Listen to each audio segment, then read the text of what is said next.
intransferible, exponencial, que se inmovible o que se agota, más esas son las propiedades, más las cualidades que desata el karma, ¿no? Estas, como les digo, la mayoría, si no las revisas, si no las practicas, va a ser muy difícil que reconozcas, y más con las escuelas de la naturaleza mente o filosóficas, cómo surge la realidad. No lo vas a entender.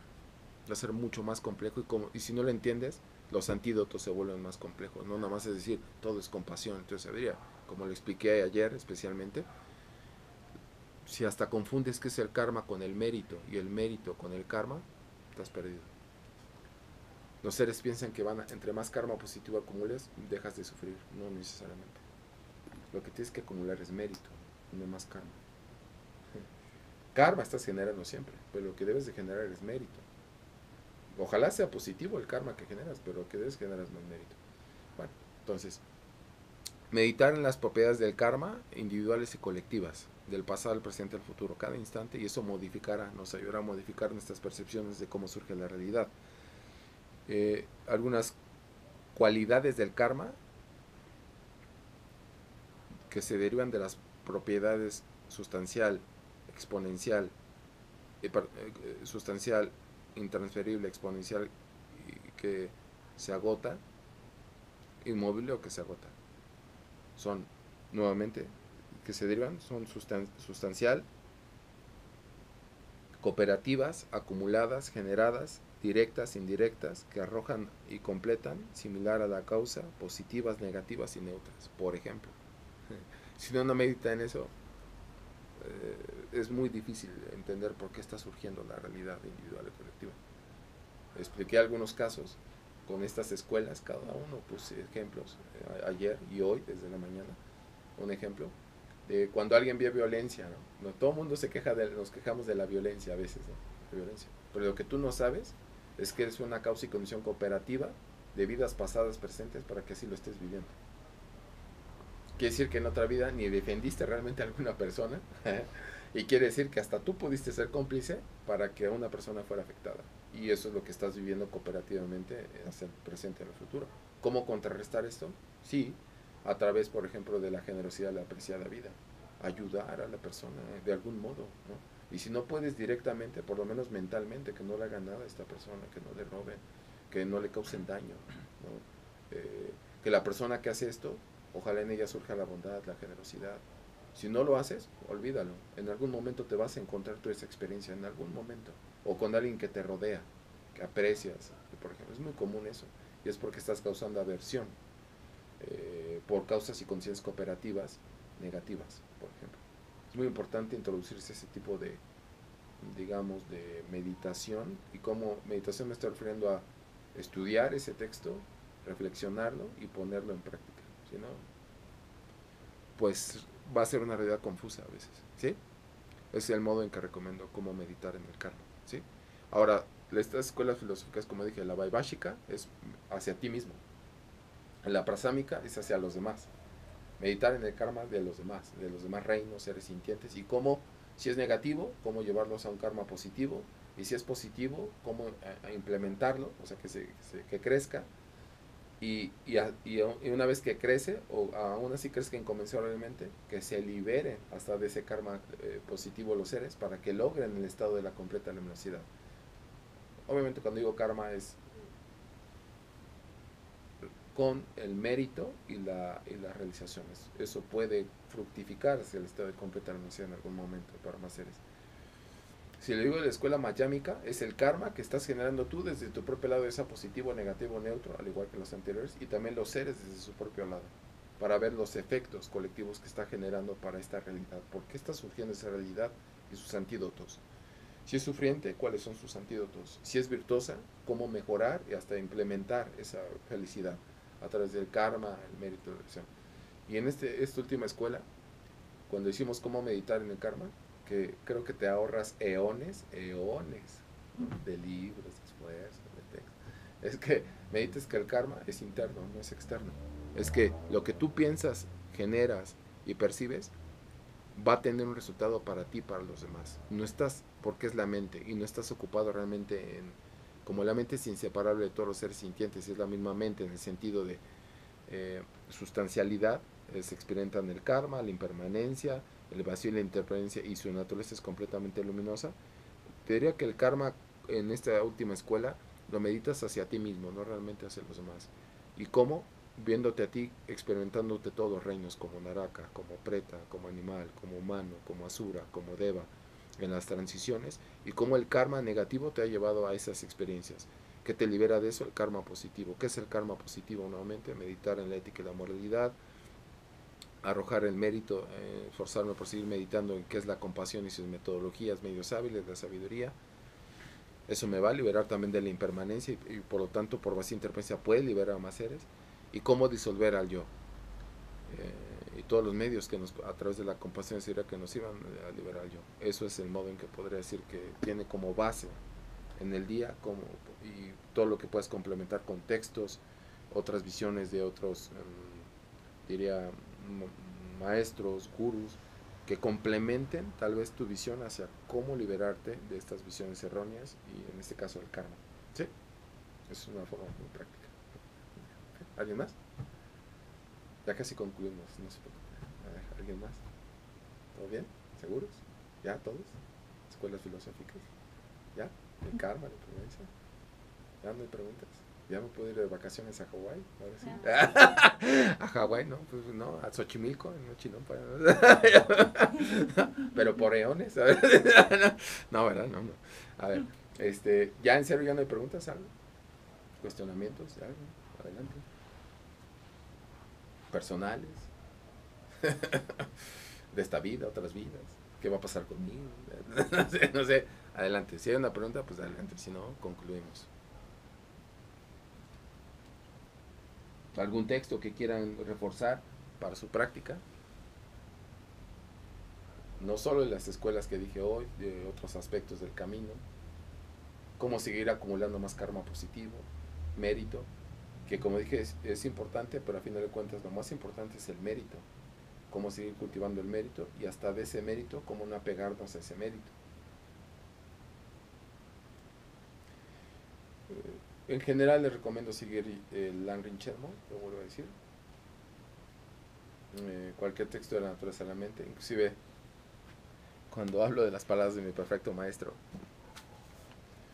Este año estoy explicando con más fuerza que nunca, se los puedo asegurar. También los anteriores, no es porque no haya querido anteriormente, pero lo que pasa es como decir a alguien lo compraste y trae muchos errores de traducción que te pueden llevar a muchas visiones erróneas.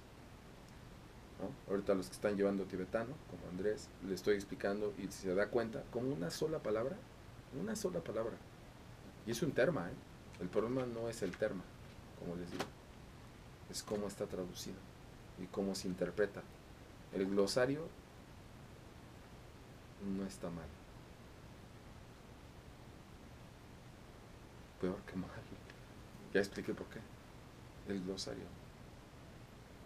Muchos años me dediqué en otros lugares hasta para las prácticas, ¿no? Hasta con maestros de linaje, de diferentes linajes, que me decían para sus grupos, esto está bien, este texto está bien. Entonces me dediqué así a revisar textos lo mejor que podía, como viniera, en sánscrito, tibetano, inglés, español.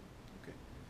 Este texto es maravilloso, pero si lo interpretas incorrectamente, que es un terma, que se llama una medicina o tesoro sagrado que te puede llevar, tesoro que te lleva al estado de iluminación, su instrucción. Pero la traducción, ya expliqué por qué hay cosas que no checan. Y te puede llevar a visiones muy erróneas, muy erróneas, ¿no? Y si alguien lleva este texto y, por ejemplo, lo toma literalmente, por ejemplo, Tiar lo llevó un tiempo y venía a hacerme preguntas de cómo seguirlo, se da cuenta cómo no era obvio lo que creo que viene aquí, ¿no? Y cómo te puede llevar también visiones muy limitadas, por ejemplo, si tienes familia, si no tienes familia, si te casas, si no, entonces ya por eso voy a lograr la eliminación o no, ¿no? Que parece aquí muy obvio, si tú lo sigues así como sigue aquí, te puede llevar mucho sufrimiento, ¿eh? Mucho sufrimiento. Y de repente pasaron años en tu vida y tú, ¿quién me dijo ser budista? ¿Quién me dijo cegar estos textos? Se oye tan obvio, pues entonces me está diciendo que tengo que ser un monje, un renunciante. No, tampoco. Es como lo interpretas correctamente, pero como les digo, Ya revisamos, me he dado la oportunidad desde hace más de 3 años de revisar con más fuerza que nunca los glosarios de muchos libros, y no es por nada, no es tan bien. No, no. Hay muchas cosas, como les explico, lo digo no como una crítica a nadie. Geshe Shogyal, perdón, este,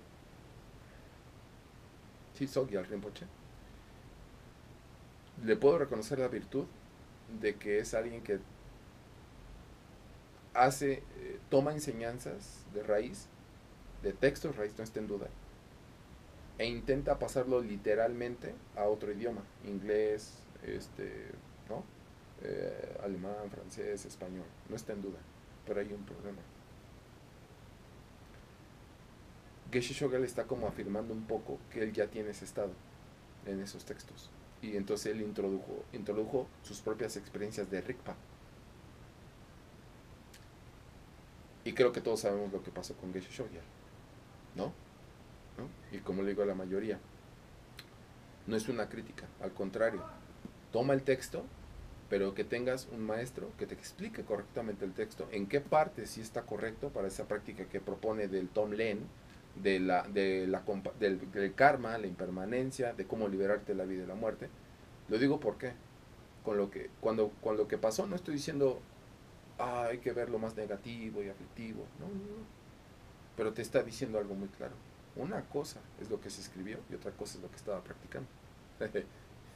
¿Y eso qué quiere decir? Que si tú practicas lo que él estaba llevando, te está diciendo muy claro que él no estaba desarrollando esa experiencia de Rigpa de lo que escribió. Y eso te está diciendo que te está llevando un camino erróneo. Y está generando una conexión kármica, que aquí ya les pregunté, hasta libros he purificado, lo digo abiertamente, porque crea una conexión kármica, el que tú tengas textos de alguien a algún nivel, una conexión kármica de, si dice, del recipiente del cuerpo, del habla o de la mente, porque estás siguiendo esa instrucción. Aunque lo tengas en tu casa y no lo sigas, eso es karma, pues esto es karma, si lo dejo ahí está creando alguna causa y condición. En este caso, cuando le digo a la mayoría que hay que mejorar la percepción del texto, es hasta dedicar eso mismo para que no vuelva a caer en una visión errónea Geshe Shogyal, y que sí sea de beneficio para más seres, y sí complete y siga correctamente el camino del Rigpa. Pero si no lo haces y tú llevas las instrucciones así como vienen, de hecho ese libro lo expliqué, me hicieron muchas preguntas en varios lugares, en la UNAM, en la Ibero, me lo siguen haciendo cuando voy, en otras instituciones, cuando llego a ir, pero cuando me lo hacen sí les digo ya abiertamente, yo mismo les dije lean ese libro, pero bajo esta circunstancia que pasó, necesitan creo que más instrucciones claras del por qué no es tan sencillo como dice ahí, propone esa persona ahí el RICPA, el cómo liberarte de la vida y la muerte, no, porque son palabras. Él mismo está corroborando que no estaba practicando esa forma. Y eso quiere decir que tienes que mejorar tu entendimiento sobre ese texto en base a, lo digo así abiertamente, a alguien que sí está siguiendo el camino, se está esforzando, y hasta ese mérito dedicarlo por él mismo, porque es que no vuelva a caer en caminos erróneos, que no le cause sufrimiento ni a sí mismo ni a practicantes amaseres, y que sobre todo, ¿no? Un karma, el más negativo que hay en esto, no es por querer ver lo negativo, es que está haciendo que pierdan fe en su práctica muchos seres, porque les crea confusión, ¿no? Entonces hasta eso mismo hay que purificarlo si tienes el texto. ¿Cómo? Mejorando tu comprensión sobre el texto. Si tienes dudas, si algo dices aquí, él afirma ya que esto es la liberación, me pregunta, ¿y él ya está liberado? Entonces más bien ahí involucra otras explicaciones. No es nada más que diga la vida y la muerte en Tonglen. ¿Cómo practicar correctamente el Tonglen? Aquí humildemente creo que hubo un retiro hace un tiempo, ¿no? Donde un poco intentamos introducir qué es el Tonglen, cómo practicarlo, pero especialmente hasta como les dije a la mayoría, el mérito que acumules en esa práctica, hasta en verdad dedícalo por él si tú tienes ese texto, para que no vuelva a caer en el reino del deseo, de la forma en la no forma, que regrese a sus prácticas, que pueda así ser ecuánime entre lo que dice y hace, y de seguramente de ese modo pudiera ir generando karma positivo, mérito y oración, y sobre todo se creó más karma negativo hacia su santidad Dalai Lama, por ejemplo, porque él lo reconoció como un Rinpoche, como un Tulku, y le dio todo su aval en sus libros, y si se lo revisan, exacto, si tú revisas los prólogos de quién son, de su santidad Dalai Lama, te estás hablando de algo que hasta por eso su santidad cuando habló de esto, pues que era, lo conmovió mucho y lo afligió, pero lo tuvo que reconocer, ¿no? Cayó en los caminos erróneos, Y aún así, él mismo reconoce porque yo lo reconocí. De hecho, alguien me dijo que escribió algo apenas su sentido. Ah, que estábamos, Verónica, ¿no?